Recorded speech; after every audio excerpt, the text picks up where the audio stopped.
आपलं अभिनंदन। पूरक मागणी क्रमांक F2 बाब क्रमांक 107 पृष्ठ क्रमांक 69 अमृत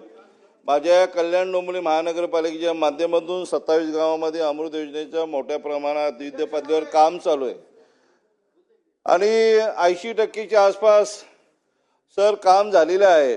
आणि काही वाढीव निधीच्या शासनाला आम्ही महापालिकेच्या माध्यमातून 236 कोटी रुपयाचा निधीची मागणी केलेली आहे। मी आपल्या माध्यमातून शासनाला विनंती करतो की अमृत योजनेचे 236 कोटी रुपये जर वाढीव मिळाले तर ती अमृत योजना पूर्ण होईल आणि तिथे 27 गावातल्या नागरिकांचा पाण्याचा प्रश्न कायमचा मिटून जाईल अशी मी विनंती करत आहोत।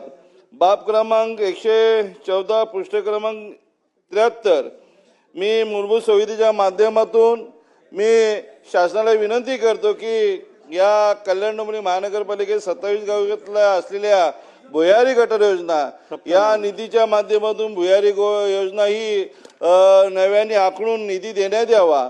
माझ्या या ठाणे महानगरपालिकेत असलेला दिवा शहर या दिवा शहरमध्ये पूर्व पश्चिम येथे जोडणारा उड्डाण पूल आहे आणि रेल्वेने उड्डाण पूल बांधून पूर्ण झालेला आहे, पण ठाणे महापालिकेच्या माध्यमातून निधी अभावी हा उड्डाण पुलाचं काम बाकी आहे, तोही पूर्ण केला तर दिव्या शहरातल्या पूर्व पश्चिम येथे जाणाऱ्या नागरिकांना दिलासा देण्याचं काम साहेब 2 मिनिटं दिलासा देण्याचं काम या नागरिकांना होईल आणि त्याचप्रमाणे